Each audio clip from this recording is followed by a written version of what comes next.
Jaya TV நேயர்களுக்கு வணக்கம். நான் ஷப்தீனா. சுவையும் ஆரோக்கியம் நிறைந்த கவாம சமையலில் இன்னைக்கு நம்ம பார்க்க போகிற ரெசிபி என்ன? கத்திரிக்காய் தொக்கு.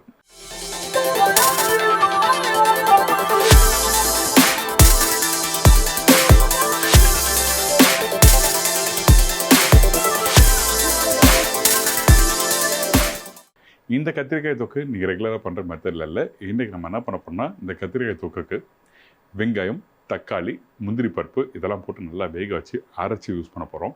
ரொம்ப இன்ட்ரெஸ்டிங்காக இருக்கும். இந்த கத்திரிக்காவை அது மட்டும் இல்லை, ஃப்ரை பண்ணி யூஸ் பண்ண போகிறோம். இதில் பர்டிகுலராக இந்த கறி மசாலா பவுடர், இந்த சிக்கன் கறி மசாலா பவுடர் இருக்கும் பார்த்தீங்கன்னா, அந்த பவுடர் மசாலா யூஸ் பண்ண போகிறோம். என்னடா வெஸ்டர்னில் போய் அந்த பவுடர் மசாலா யூஸ் பண்ணுறோமே அப்படின்னு சொல்லி யோசிப்பீங்க. அந்த வாசனை நம்மளுக்கு வேணும், அதனால தான். மற்றபடி வேறு எந்த ஒரு பிரச்சனையும் எதுவுமே இல்லை. நல்ல ஒரு அருமையான ரெசிபி, கண்டிப்பாக ட்ரை பண்ணி பாருங்கள். இப்போது இந்த ரெசிபிக்கு தேவையான பொருட்கள் என்னென்னு சொல்லி பார்த்தலாமா?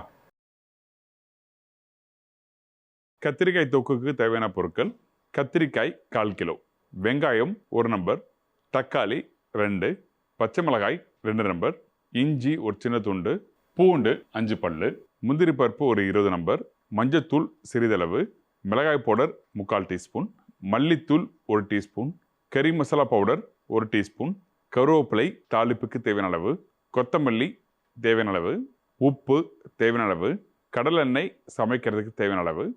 இப்போ இந்த ரெசிபி தேவையான பொருட்கள்லாம் பார்த்துருப்பீங்க. ஃபர்ஸ்ட் நம்ம என்ன பண்ண போறோம்னா, நம்மக்கிட்ட இருக்க இந்த வெங்காயம், தக்காளி ரஃபாக கட் பண்ணி வச்சுருக்கேன். இது எல்லாத்தையும் நல்லா வேக வைக்க போகிறோம். ஏன்னா அந்த தொக்குக்கு அந்த மசாலா நம்மளுக்கு தேவையில்லை. கொஞ்சம் திக்கான பக்குவத்தில் இருந்தால் மட்டும்தான் அது கரெக்டாக இருக்கும். அதனால் நம்ம என்ன பண்ணுறோம், இந்த வெங்காயம் நான் சொன்ன குவான்டிட்டி, இந்த வெங்காயத்தை ரஃபாக கட் பண்ணி இதில் போடுறோம். அதுக்கப்புறம் இந்த தக்காளி, சரிங்களா? இதோட முந்திரி பருப்பு. இந்த முந்திரி பருப்பு எதுக்காக யூஸ் பண்ணுறேன், அந்த ஒரு ரிச்னஸ் கொடுக்கும், இன்னொன்று திக்கான ஒரு பக்குவம் கொடுக்கும். இதே வெங்காய தக்காளி நீங்கள் அரைச்சின்னா நீங்கள் சேராது, அது ஒன்றோட ஒன்று சேராது, கொஞ்சம் லூஸாகவே இருக்க மாதிரி இருக்கும். ஆனால் இந்த முந்திரி பருப்பு போடும்போது அந்த ரிச்னஸ் ப்ளஸ் மற்ற பொருட்கள் எல்லாத்தையும் சேர்க்கறதுக்கு இந்த முந்திரி பருப்பு யூஸ் ஆகுது. அதனால தான் நம்ம என்ன பண்ணுறோன்னா, இந்த இடத்துல இந்த முந்திரி பருப்பு இதில் யூஸ் பண்ணுறோம். இதுக்கப்புறம் காரத்துக்கு ஒரு 2 பச்சை மிளகாய் உடச்சி போடுறேன்.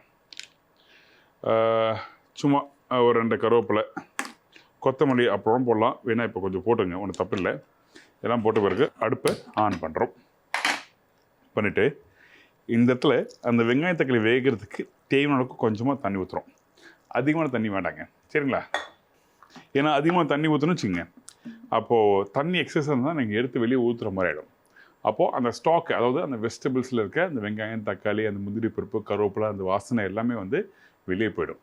அதனால் நம்ம என்ன பண்ணுறோம், தேவையான தண்ணி ஊற்றுறோம். இன்னொன்று, அதிகமாக தண்ணி இருந்தாலும் நம்ம வீட்டு கேஸ் ஸ்டவ், அந்த கேஸ் காலி ஆகிடும், வீணாகிடும். ஸோ அதனால் கரெக்டான டைமில் குக் பண்ணி எடுத்துனா எல்லாமே சேவ் ஆகும். அதனால் இப்போ நல்லா வேகட்டும். சைடில் எண்ணெய் கடாயில் எண்ணெய் ஊற்றி வச்சுருக்கேன். சூடான பிறகு இந்த கத்திரிக்காவை பொரிச்சு எடுக்க போகிறோம். கத்திரிக்காய் பொரிச்சு எடுக்கும்போது கரெக்டான பக்குவத்தில் கரெக்டாக எடுத்துக்கணும். அந்த கத்திரிக்காய் முழுசாகவும் நீங்கள் ஃப்ரை பண்ணிருக்கலாம், இல்லை 1/4 கட் பண்ணி ஃப்ரை பண்ணலாம். எதுக்காக நான் முழுசாக போடல கேட்டிங்கன்னா, இந்த முழு கத்திரிக்காய் போடும்போது எண்ணெயோட அளவு கடாயில் கொஞ்சம் அதிகமாக இருக்கணும். அப்போ எண்ணெய் வீணாகுது சொல்லி நிறைய பேர் யோசிப்பீங்க. அந்த டைமில் எதுவுமே கத்திரிக்காவை 4 பொழந்து போட்டோன்னா ரொம்ப நல்லாயிருக்கும், சரிங்களா? இப்போது இந்த வெங்காயம், தக்காளி, முந்திரி பருப்பு, பச்சை மிளகாலாம் போட்டிருக்கோம்ல, நல்லா கொதிச்சிருக்கு. சைடில் எண்ணெய் சூடாக இருக்குது. இப்போ நம்மக்கிட்ட இருக்க இந்த கத்திரிக்காவை நம்ம ஃப்ரை பண்ணி எடுத்துடலாம். அதை நல்லா பொரிச்சு எடுத்துடலாம்.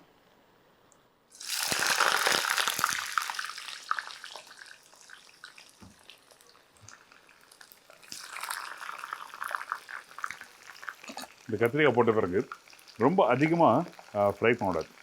ஒரு 85 to 90%, ஒரு 10% நீங்கள் கொஞ்சம் வேகாமல் எடுத்துடணும். ஏங்கிட்டனா நம்ம மசாலாவை போட்டு ஒரு 10% வேக வச்சு அதுக்கப்புறம் கம்ப்ளீட் பண்ணுவோம். அது மட்டும் இல்லாமல் இந்த கத்திரிக்காவை நீங்கள் ஃப்ரை பண்ணிட்டீங்கன்னா அப்புறம் அந்த மசாலாவை போட்டு மிக்ஸ் பண்ணும்போது எல்லாமே மசிஞ்சு போயிடும். மசிஞ்சால் நீங்கள் வெறும் மசாலா தான் சாப்பிட்ற மாதிரி இருக்குமே தவிர அந்த கத்திரிக்காய் முழுசாக தெரியாது.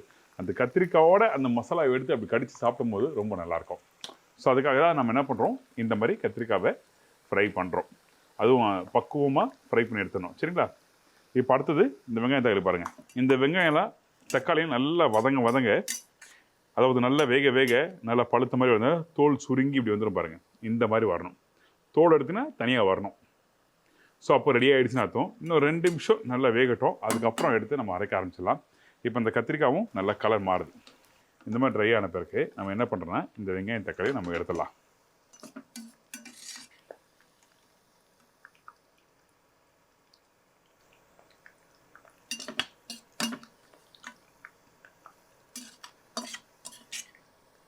இதுக்கப்புறம் கொஞ்சமாக தண்ணி ஊற்றி நம்ம என்ன பண்ணுறோம், இதை அரைச்சிட்றோம். கொஞ்சம் லைட்டாக அந்த பாத்திரத்தில் இருக்க அந்த மசாலாவை அலசி இந்த தண்ணி அப்படி நல்லா அப்படியே அலசி அப்படியே ஊற்றி அரைச்சிட வேண்டியதான். இது அரைக்க கொடுத்துடலாம். நல்லா நைஸாக அரைச்சிருக்கணும். கொரனா அந்த மாதிரி பக்குவம்னால நல்லா நைஸாக அரைச்சிருக்கணும். கொஞ்சம் கெட்டியாக இருந்தாலும் பரவாயில்ல, கொஞ்சம் தண்ணியாக இருந்தாலும் பரவாயில்ல. நம்ம இனிவே போட்டு நம்ம குக் பண்ண போதுதான். கெட்டியாக இருந்ததுன்னா தண்ணி ஊற்றி டைல்யூட் பண்ணிக்கலாம். தண்ணியாக இருந்ததுன்னா குக் பண்ண கெட்டியாகிடும். சரிங்களா? நம்ம அந்த வெங்காயம் தக்காளியை அரைக்க கொடுத்துருக்கோம். அரைச்சி ரெடி ஆகட்டும். சைடில் இந்த கத்திரிக்காய் பாருங்கள், கலர் இந்த மாதிரி தான் இருக்கணும். கத்திரிக்காய் கையில் எடுத்திங்கன்னா வெயிட் கம்மியாகிடும். அதாவது ஃப்ரை பண்ணி முடிச்ச பிறகு பார்த்தீங்கன்னா அந்த கத்திரிக்காயோட வெயிட்டு பார்த்தீங்கன்னா எக்ஸாம்பிளுக்கு வந்து ஒரு 10 கிராம் இருக்குன்னா ஃப்ரை பண்ணி முடிச்ச பிறகு ஒரு 3 கிராம் ஆனது ஆகிடும். ஏன்னா அந்தளவுக்கு வெயிட்லெஸ் ஆகிடும். நல்லா வெந்திருக்கு. இப்போது இந்த கத்திரிக்காவை எடுத்துடுவோம்.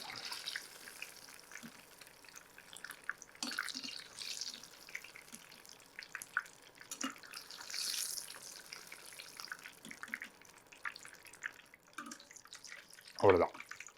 இப்போது அரைச்சி முடிச்ச பிறகு நம்ம என்ன பண்ணுறோன்னா இந்த இடத்துல தாளிப்பை போட்டு நம்ம ஸ்டார்ட் பண்ணுறோம். இப்போது இந்த வெங்காயம் தக்காளி எல்லாத்தையும் நம்ம அரைச்சிருக்கோம். பாருங்கள் என்ன மாதிரி பக்குவத்தில் நைஸாக இந்த மாதிரி கெட்டியாக தன்மையாக அரைச்சிருக்கோம்ல. அந்த முந்திரி பருப்புலாம் தெரியல பார்த்தீங்களா?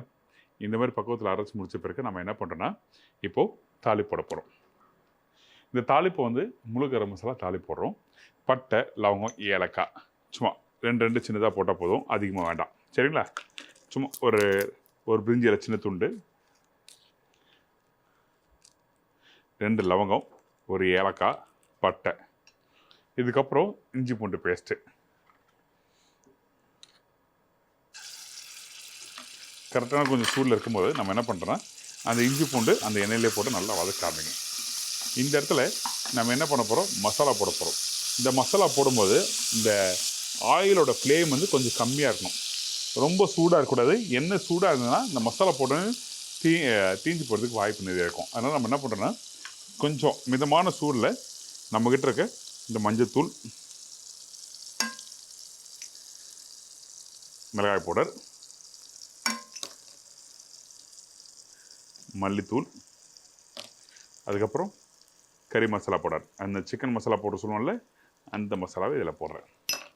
இதெல்லாம் போட்ட பிறகு கொஞ்சம் உப்பு அப்படி அந்த எண்ணெயிலே கொஞ்சம் லைட்டாக மிக்ஸ் பண்ணுங்கள். மிக்ஸ் பண்ணும்போது அடுப்போட ஃப்ளேம் லோ ஃப்ளேம் இருக்கணும். எண்ணெய் ரொம்ப சூடாக இருக்கக்கூடாது. சூடாக இருந்தால் அந்த மசாலா வந்து தீஞ்சு போயிடும். அப்படி பயமாக இருக்குது, இந்த மாதிரி மசாலா எண்ணெயில் போடும்போது தீஞ்சு போயிடும்னு சொல்லி பயமாக இருக்குன்னா அந்த டைமில் ஒரு சின்ன கிண்ணத்தில் நீங்கள் என்ன பண்ணுறீங்கன்னா அந்த மசாலா பவுடர் எல்லாத்தையும் போட்டு கொஞ்சம் தண்ணி ஊற்றி கரைச்சி இது மாதிரி தாளிப்பில் ஊற்றிக்கணும். இது மாதிரி நாங்கள் ஹோட்டல்லையும் பண்ணுவோம். பல்க் குவான்டிட்டி இன்கேஸ் பிஸியாக இருக்குன்னா அந்த டைமில் இந்த மாதிரி மசாலா ரெடி பண்ணிவிட்டு அதுக்கப்புறம் தான் அடுத்த ஸ்டேஜ் போகும். இப்போது இந்த மசாலா போட்ட பிறகு, அதாவது இந்த மசாலா போட்டு தண்ணி ஊற்றின பிறகு ஒரு செகண்ட் கொதி வரும் பார்த்தீங்களா? இந்த டைமில் அந்த மசாலா சீக்கிரமாக வந்துடும். இந்த மசாலா வெங்காயம் தக்காளி இல்லை மற்ற பேஸ்ட்டோட போட்டு குக் பண்ணும்போது ஒரு 2 நிமிஷம் லேட் ஆகும். அதுவே வந்து அந்த எண்ணெயிலே அந்த மசாலா போட்டு குக் பண்ணுறீங்கன்னா சீக்கிரமாக வந்துடும். வித்தியாசம் புரியுது உங்களுக்கு? ஸோ அதுக்கேற்ற மாதிரி நீங்கள் வீட்டில் புரிஞ்சுட்டு வீட்டில் பண்ணுங்கள். இந்த மசாலா நல்லா வேக என்னன்னா அந்த எண்ணெய் மேலே தள்ளும். இந்த மாதிரி ஸ்டேஜ் வந்த பிறகு அரைச்சி வச்சுருக்க அந்த பேஸ்ட்டை இதில் போடுறோம்.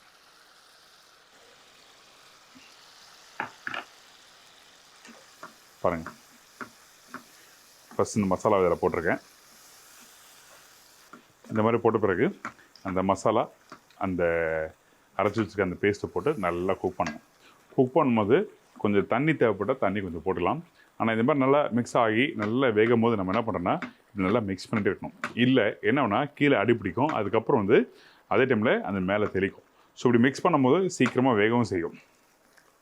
வேணும்னா நீங்கள் ஒரு மூடி போட்டு அப்படியே நல்லா கொதிக்க விடலாம். ஒரு 5 நிமிஷம் நல்லா கொதிக்கிட்டோம். அதுக்கப்புறம் தான் நம்ம ஃப்ரை பண்ணி வச்சுருக்க அந்த கத்திரிக்காய் போட போகிறோம். இப்போது இந்த மசாலா நல்லா கொதிச்சு ரெடியாக இருக்கு. இந்த டைமில் ஃப்ரை பண்ணி வச்சுருக்க அந்த கத்திரிக்காவை இதில் போடலாம். போட்ட பிறகு கொஞ்சம் அந்த கொத்தமல்லி, அதுக்கப்புறம் கருவேப்பிலை, அதுக்கப்புறம் கடைசியாக அந்த சிக்கன் மசாலா சொன்னோம் பார்த்தீங்களா, அந்த மசாலாவை லைட்டாக மேலே போட்டு அந்த மேலே போட்டால் அந்த வாசனை நல்லா எடுத்து கொடுக்கும். அதனால் மேலே போட்டு இப்படி நல்லா மிக்ஸ் பண்ணுங்கள். மிக்ஸ் பண்ண அந்த ஆயில் மேலே தள்ளும்.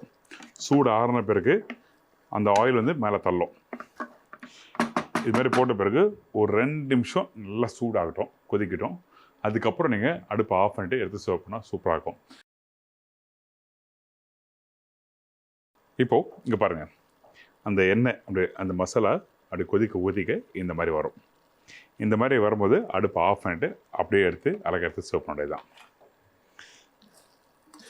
இந்த ரெசிபி பார்த்தீங்கன்னா நீங்கள் வீட்டில் ரைஸோடு சாப்பிட்லாம், சப்பாத்தி, அப்புறம் இட்லி, தோசை தொட்டு சாப்பிட்றது ரொம்ப நல்லாயிருக்கும்.